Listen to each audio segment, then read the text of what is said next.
Hello viewers, मैं स्वागत करता हूं मेरे चैनल एक्सेल फॉर्मूलेशन पे। मेरा नाम है मनीष और हम लोग आज डिस्कस करने वाले हैं एक्सेल के सबसे पावरफुल टूल के बारे में, जो जिसे बोलते हैं पाइवट टेबल। जी हाँ, ये पाइवट टेबल जो है ये एक्सेल का सबसे पावरफुल टूल है, क्योंकि ये आपको हर जगह यूज करना पड़ेगा। अगर आप किसी आईटी कंपनी में काम करते हैं तो भी आपको वहां यूज करना पड़ेगा। अगर आप टीचर हैं तो भी आपको यूज करना पड़ेगा। अगर आप अकाउंटेंट हैं तो भी आपको पाइवट टेबल का यूज करना पड़ेगा। यानी कि चाहे आप किसी भी तरह के काम में हो, आपको पाइवट टेबल यूज करना आना चाहिए। और ये इतना मुश्किल भी नहीं है, इसे सीखना बहुत आसान है। इतने इंपॉर्टेंट चीज होने के बाद भी इसे सीखना वाकई में बहुत इजी है। तो आज हम इसके ऊपर बात करेंगे कि पाइवट टेबल असल में होता क्या है, इसे हम कहाँ कहाँ यूज कर सकते हैं। देखिए, पाइवट टेबल को हम हर जगह यूज कर सकते हैं, फिर चाहे वो आपका आपका किसी भी तरह का एम्प्लॉय का डेटा हो या आपके एम्प्लॉयज का टारगेट की शीट हो, आप उनको पाइवट टेबल में अच्छे से एनालाइज कर सकते हैं। या मैं ये कहूं कि ये एक तरह का टेबल स्टैटिस्टिक्स है, जिसको आप समराइज कर सकते हो एक डेटा के रूप में। एक एक्सटेंसिव टेबल के रूप में आप इसको समराइज कर सकते हो। फिर वो किसी तरह भी हो सकता है, डेटाबेस, स्प्रेडशीट हो सकता है, या फिर कोई भी आपके बिजनेस इंटेलिजेंस के लिए यूज आता हो। आप उसको बहुत अच्छे से एनालाइज कर सकते हो, बहुत अच्छे से डिफाइन कर सकते हो।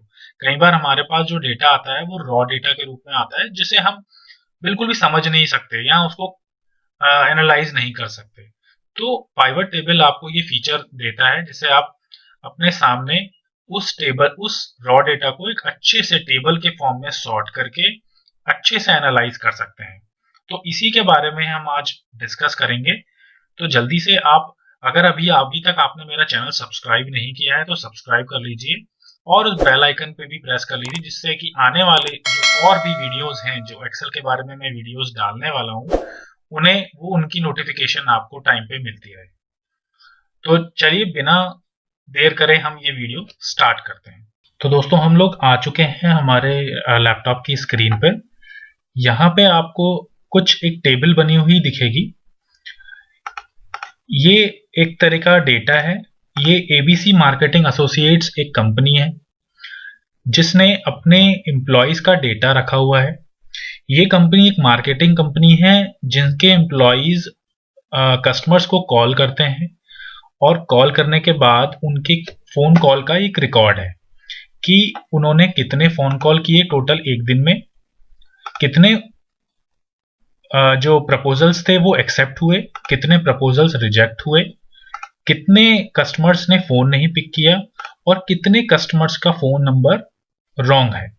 तो ये कंपनी कुछ इस तरह का डेटा अपने पास में स्टोर करके रखती है, या उनका जो सुपरवाइजर होता है वो कुछ इस तरह के एक्सेल के अंदर एक डेटा मैनेज करता है, जिसमें उनके यहाँ पे टोटल इंफॉर्मेशन होती है डे वाइज। जैसे यहाँ पे अगर मैं बात करूं, ये नेम है एम्प्लॉयज का ABCDEFGHIJKL। तो ये एम्प्लॉयज के नेम है। ये 12 एम्प्लॉयज के नेम है जिन्होंने अपना अपना डेटा कुछ इस तरीके से सेव किया हुआ है एक्सेल फाइल में। आप यहाँ देखेंगे 1 तारीख से लेके हमने यहाँ पे 5 तारीख तक का इनका डेटा स्टोर किया हुआ है। ठीक है, अब ये तो एक टेबल के फॉर्म में है। अब आप ये सोचेंगे कि इनको हम कहाँ यूज करेंगे, ये तो वैसे भी टेबल के रूप में है। लेकिन क्या आप ये बता सकते हैं कि एम्प्लॉय ए ने 5 दिन के अंदर टोटल कितने फोन कॉल्स किए? आपको नीचे से ऊपर तक स्क्रॉल करना होगा। आप देखेंगे कि 1 तारीख में 23 कॉल्स किए हैं। फिर आप नीचे जाएंगे, आप 2 तारीख में देखेंगे 23 कॉल्स किए हैं। फिर आप 3 तारीख में जाएंगे, आप देखेंगे कि ये 78 कॉल्स किए हैं। तो ये इस तरह का डेटा है। आपको डेटा चाहिए, बिल्कुल सामने डेटा चाहिए कि आपकी एम्प्लॉय ए ने 5 दिन में कितने टोटल कॉल किए, उनमें से कितने कॉल्स एक्सेप्ट हुए, कितने कॉल्स रिजेक्ट हुए, कितने कस्टमर्स का फोन पिक नहीं किया, और कितने कस्टमर्स का किन फोन नंबर रॉन्ग थे। या मैं ये कहूं कि मुझे डेट वाइज रिजल्ट चाहिए कि भाई 1 से लेके 5 तक टोटल कितने फोन कॉल्स हुए, चाहे वो किसी भी एम्प्लॉय ने किए हों, टोटल कितने फोन कॉल्स हुए। या फिर मैं ये देखना चाहूं कि मेरा डेटा कंसिस्टेंट है कि नहीं, या कोई ऐसी डेटा एजेंसी है जहां से मुझे ये फोन नंबर्स मिल रहे हैं, तो वो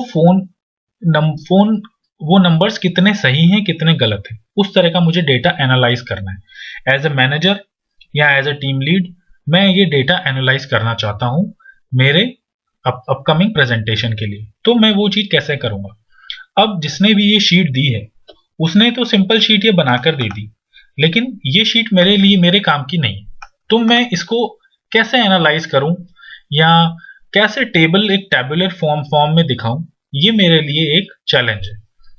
अब ये चैलेंज तब तक था जब तक हमारे में पाइवट टेबल के बारे में नहीं पता था। अब हम पाइवट टेबल का यूज करते हुए इसे बहुत आसानी से बहुत अच्छे से इसे एक टेबल के रूप में ला सकते हैं और जैसे चाह सकते हैं वैसे हम डेटा मैनिपुलेट कर सकते हैं। तो चलिए हम देखते हैं कि हम इन्हें कैसे यूज कर सकते हैं। तो सबसे पहले आपको पाइवट टेबल के लिए आपको ये डेटा सेलेक्ट करना पड़ेगा जहां से जिस भी रेंज तक का डेटा आपको चाहिए। जैसे ये हमने अभी तक 62 तक ये डेटा हमने 62 रोज तक हमने ये डेटा को स्टोर किया हुआ है या एक्सेल फाइल के अंदर डेटा है, इसे हम सेलेक्ट कर लेंगे। अब आपको जाना है इंसर्ट के अंदर, मैं इंसर्ट पे क्लिक कर रहा हूं और यहाँ पे सबसे पहला ऑप्शन आता है पाइवट टेबल का। आप पाइवट टेबल पे जाएं, क्लिक करें और ये ऑटोमेटिकली आपके पास एक विंडो आ जाएगी क्रिएट पाइवट टेबल। अब इसके अंदर कुछ एक ऑप्शंस होते हैं जिन्हें आपको सेलेक्ट करना होता है। देखिए मैंने पहले से ही सेलेक्ट किया हुआ है, इसीलिए पाइवट यहाँ पे ऑटोमेटिकली रेंज ले ली है। अगर मैं यहाँ पे सेलेक्ट नहीं करता और आप क्रिएट पाइवट टेबल पे क्रिएट करते तो आपको यहाँ पे रेंज सेलेक्ट करनी पड़ती। तो यहाँ आप पहले सेलेक्ट करें या बाद में सेलेक्ट करें, इससे कोई फर्क नहीं पड़ता। दूसरा ऑप्शन है use an external data source. अगर आपके पास कोई दूसरी फाइल है जहां से आपको डेटा पुल करना है और इस वाली एक्सेल के अंदर आपको डेटा दिखाना है तो भी आप कर सकते हैं। तो आप यहाँ पे use an external data source करेंगे, चूज कनेक्शन करेंगे, जहां से भी आपको सेलेक्ट करना है वो कनेक्शन आप सेलेक्ट करेंगे, या फिर कोई भी फाइल आप लेनी है तो आप यहां से फाइल आपको आप देख सकते हैं। तो फिलहाल हम इस ऑप्शन की तरफ नहीं जाएंगे। तीसरा ऑप्शन आता है यहाँ पे कि आपको ये रिपोर्ट कहाँ पे, ये वर्कशीट कहाँ पे शो करनी है। आपको किसी न्यू वर्कशीट के अंदर करना है। अगर आप न्यू वर्कशीट सेलेक्ट करके करेंगे तो एक नया टैब के अंदर वो पाइवट टेबल दिखाएगा। और अगर आप नहीं चाहते ऐसा, आप चाहते हैं कि एग्जिस्टिंग ही टेबल के अंदर या एग्जिस्टिंग वर्कशीट के अंदर ये डेटा दिखे, तो आप उसको सेलेक्ट कर सकते हैं। जैसे मैं चाहता हूं कि इसी शीट के अंदर मेरे को साइड में इस जगह पे मुझे पाइवट टेबल दिख जानी चाहिए, तो मैं यहाँ पे एग्जिस्टिंग वर्कशीट पे क्लिक करूंगा और उसके बाद किसी भी जगह जहां से मुझे ये पाइवट टेबल चाहिए उसे मैं क्लिक कर दूंगा। तो ये ऑटोमेटिकली आप देखें लोकेशन पे यहाँ पे इस सेल पे आ गया है। अब मैं इसको ओके कर देता हूं। सॉरी यहाँ पे कुछ एरर दे रहा है क्योंकि यहाँ पे ये स्पेस आई थिंक नहीं है इतना। सॉरी, तो मैं फिर से करता हूं।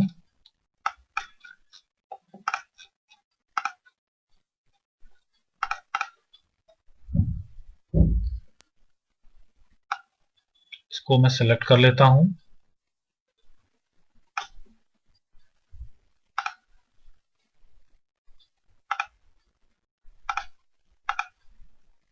और आप देखिए यहाँ पे जैसे ही मैंने सेलेक्ट किया, यहाँ पे कुछ इस तरह का स्ट्रक्चर आ गया पाइवट टेबल का। कुछ मेरे पास यहाँ पे कुछ स्ट्रक्चर आ गया जहां पर आप देखेंगे कि ये मुझे कुछ फील्ड्स दी हुई हैं। जो फील्ड्स इसमें थी वो सारी फील्ड दिख रही है, date, name, total phone calls, accepted, rejected, phone didn't pick और फोन नंबर रॉन्ग। ये जितने भी इसके अंदर मैंने रोज थी या जितने भी कॉलम्स थे वो सारे यहाँ पे मुझे दिखेंगे। और उसके बाद हम नीचे जाते हैं।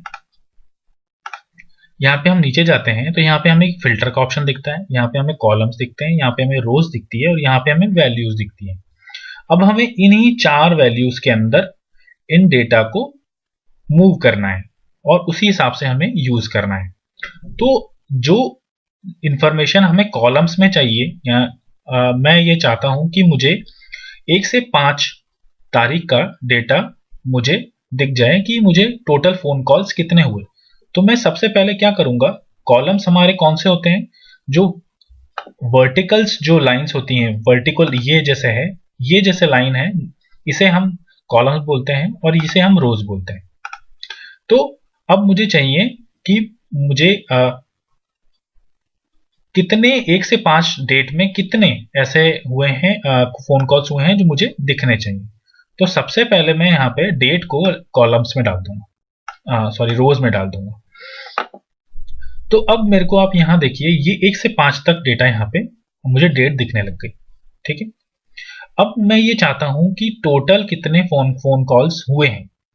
तो मैं अब क्या करूंगा, ये जो वैल्यूज है जिसका मुझे सम चाहिए, तो मैं यहाँ पे टोटल फोन कॉल्स को यहाँ पे उठा के यहाँ पे डाल दूंगा। अब आप देख सकते हैं यहाँ पे मुझे टोटल फोन कॉल्स दिख रहे हैं। 1 तारीख को टोटल फोन कॉल 636 हुए, 2 तारीख को टोटल फोन कॉल 614 हुए, 3 तारीख को 749 हुए, 4 तारीख को 8112 हुए और 5 तारीख को हुए 537। तो ये मुझे टोटल फोन कॉल्स दिख गए। अब आप चाहते हैं कि मुझे एक्सेप्टेड का भी मुझे दिखना चाहिए, तो आप एक्सेप्टेड को उठा के यहां पे ले आएंगे। दोस्तों ये बिल्कुल रियल टाइम सिनेरियोज हैं जो मैं आपको बता रहा हूं। अगर आपने ये वाला वीडियो पूरा देखा और अच्छे से समझ लिया, तो मैं गारंटी देता हूं आप बहुत अच्छे से पाइवट टेबल का यूज कर पाएंगे अपने रियल टाइम सिनेरियोज में। इसके बाद आप चाहते हैं कि रिजेक्टेड वाला भी हो, तो आप यहाँ पे रिजेक्टेड को भी सिलेक्ट कर सकते हैं। आप चाहें तो उसको चेकबॉक्स करें, चेकबॉक्स पे क्लिक कर दें, सीधे रिजेक्ट हो जाए, आपकी यहाँ पे ऐड हो जाएगा। इसके बाद आप फोन डिडंट पिक वाला भी करना चाहते हैं, फोन नंबर रॉन्ग भी देखना चाहते हैं। अब आप यहाँ देख सकते हैं कि ऐसे कितने फोन नंबर रॉन्ग वाले आए हैं जिनके फोन नंबर गलत थे। तो आप देख सकते हैं टोटल 3 थे। 1 तारीख को कितने, 2 तारीख को कितने, 3 तारीख को कितने, उसके बाद 0 तो ये टोटल 3 थे। तो इस तरीके से आप देख सकते हैं, डेटा एनालाइज कर सकते हैं कि यहाँ पे सीधा आप जहां पे आपको इतनी दिक्कत हो रही थी इस डेटा को समझने में, आप सीधा यहाँ पे पाइवट टेबल का यूज करते हुए देख सकते हैं कि मुझे 1 से लेके 5 तक का पूरा डेटा देख लिया। मुझे एम्प्लॉय से मतलब नहीं है कि भाई कि उन्होंने कितना इंडिविजुअल कितना किया, मैं ये जानना चाहता हूं कि सबने मिला के, पूरी टीम ने मिला के कितना काम किया। तो मैं यहाँ पे उनका डे वाइज स्टेटस देख सकता हूं। अब यहाँ पे आप टोटल ग्रैंड टोटल भी आ रहा है कि टोटल कितने कॉल्स हुए 5 दिन के अंदर, 3348। इस तरीके से आप डेटा को अच्छे से रिव्यू कर सकते हैं। अब मैं चाहता हूं कि मुझे ये देखना है कि एम्प्लॉयज ने कितना कितना काम किया है, डेट वाइज कितना कितना काम किया है। तो सबसे पहले एम्प्लॉयज के लिए मुझे क्या करना पड़ेगा, मुझे यहां से ये डेट हटा के मैं चाहता हूं कि इस जगह पे मुझे एम्प्लॉयज का नेम दिखने चाहिए और मुझे यहां पे डेट आनी चाहिए, यहां पे एम्प्लॉयज आने चाहिए। तो मैं क्या करूंगा, मैं इस डेट को यहां से हटा दूंगा सबसे पहले तो। उसके बाद मैं यहां से नेम को ले आऊंगा। तो आप देख रहे हैं यहाँ पे नेम आ गए, A B C D जितने भी एम्प्लॉयज नेम है सभी के नेम आ गए और इन्होंने कितने फोन कॉल्स किए। देखिए टोटल कितने फोन कॉल्स किए इन 5 दिनों में। तो ये बहुत इजी तरीके से हम इसको समझ सकते हैं और बहुत अच्छे से इसको स्टोर कर सकते हैं। फिर आप चाहें तो इस पूरी की पूरी टेबल को आप कॉपी कर सकते हैं यहाँ से और जहां पे भी ले जाएं, आप दूसरे टैब में इसको स्टोर करना चाहते हैं तो आप यहाँ पे स्टोर भी कर सकते हैं। देखिए ये कितना अच्छे से आपके पास टेबल आ गई। अब आपको इसको डेटा को कहीं पे भेजना है, कहीं पे भी स्टोर करना है, आप उसको अच्छे से रख सकते हैं। अपने पर्पस, जैसा आपका पर्पस होता है उसे फुलफिल करने के लिए आप इस डेटा को यूज कर सकते हैं। आप चाहें तो यहाँ पे फिल्टर भी लगा सकते हैं। यहाँ पे मैं डेट वाइज फिल्टर लगाना चाहता हूँ तो मैंने यहाँ डेट वाइज फिल्टर भी लगा लिया। अब मैंने यहाँ फिल्टर लगा लिया और यहाँ पे मैं सेलेक्ट करूंगा 1 तारीख का और ओके करूंगा जैसे ही, तो मुझे 1 तारीख का डेटा दिख जाएगा सभी एम्प्लॉयज का। देखिए यहाँ पे डेटा चेंज हो गया। अब मैं यहाँ पे 2 तारीख का डेटा सेलेक्ट करूंगा तो यहाँ 2 सेलेक्ट किया मैंने और ये ऑटोमेटिकली डेटा चेंज हो गया। अब मैं यहाँ पे 3 तारीख का सेलेक्ट करूंगा तो ये डेटा फिर चेंज हो गया। तो इस तरीके से आप फिल्टर भी यूज कर सकते हैं। और अगर मेरे को सब चाहिए तो मैं ऑल क्लिक कर दूंगा तो मेरे को पूरा टोटल डेटा आ जाएगा। देखिए है ना कितनी इजी चीज, और समझने में आपको बिल्कुल भी दिक्कत नहीं होगी। अगर आपको थोड़ा सा अगर स्टेप आप भूल भी जाएं तो आप वीडियो को फिर से देख सकते हैं और आप उस स्टेप को आपस से देख सकते हैं और समझ सकते हैं। ये बस इतना ही इजी है और कुछ नहीं करना आपको। अगर कभी आपको थोड़ा सा दिक्कत हो कि रोज में कॉलम्स में कौन सी वैल्यू डालेंगे, तो आप हिट एंड ट्राई कर सकते हैं। आप अपने आप समझ जाएंगे कि ये कैसे करना है। रोज के अंदर जो डेटा आपको रो में चाहिए वो वैल्यू लेंगे, जो कॉलम्स में चाहिए वो कॉलम में, और उसके बाद यहाँ पे जो आएगी वैल्यूज। अभी हमने यहाँ पे सम लिया हुआ है, आप चाहें तो यहाँ पे इसको चेंज भी कर सकते हैं। आप वैल्यू, जैसे हमने यहाँ टोटल सम लिया हुआ है, यहाँ पे काउंट ले सकते हैं, एवरेज ले सकते हैं, मैक्स, मिनिमम और प्रोडक्ट, ये सारे यहाँ पे वैल्यू सेलेक्ट कर सकते हैं। ये सारी चीजें आसानी से यहाँ से हो सकती है। अब अगर आप चाहते हैं, थोड़ा सा अगर हम आगे जाते हैं, आप चाहते हैं कि इसके अंदर मुझे पाइवट टेबल भी मैं बना सकूं, तो मैं पाइवट टेबल यहाँ पे मैं कैसे बनाऊंगा? तो उसके लिए आप सबसे पहले यहाँ पे चले जाएं एनालाइज के अंदर। यहाँ पे पाइवट चार्ट आता है, पाइवट टेबल का पाइवट चार्ट बनता है जो ऑटोमेटिकली डेटा के हिसाब से आपको यहाँ पे दिखा देगा। देखिए ये दिखा दिया उसने। अब आप जैसा इसको सेलेक्ट करना चाहें वैसा आप सेलेक्ट कर सकते हैं। ओके कर देंगे तो आपके पास यहाँ पे पाइवट चार्ट दिख जाएगा आपको। देखिए जैसा आप चाहते हैं। अब ये आप अपने प्रेजेंटेशन के लिए यूज कर सकते हैं, किसी भी तरह के डेटा के लिए यूज कर सकते हैं। अब आप चाहें, आपको जिस हिसाब से आप इसको मूव करेंगे, यहाँ पे मैंने नेम डाला है, मैं अगर फिर से इसको नेम को यहाँ से हटा देता हूँ और डेट डाल देता हूँ, तो यहाँ पे ये डेट वाइज आ जाएगा। देखिए कितना इजीली, जैसे आप चेंज करना चाहें इसको आप वैसे चेंज कर सकते हैं।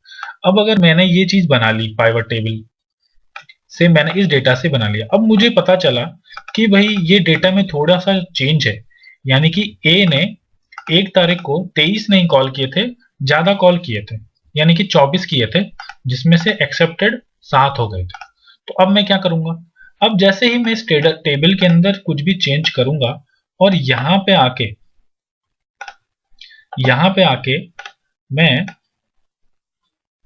फिलहाल इसको हटा देता हूँ चार्ट को। अब यहाँ पे आके मैं जैसे ही देखता हूँ कि 636 टोटल कॉल 1 तारीख को हुए थे, अब मैंने एक बढ़ा दिया तो यहाँ पे बढ़ा हुआ दिखना चाहिए। तो आप सिंपल यहाँ राइट क्लिक करें और रिफ्रेश करें, तो आप देखिए यहाँ पे 637 हो गया और सम ऑफ एक्सेप्टेड 153 हो गया।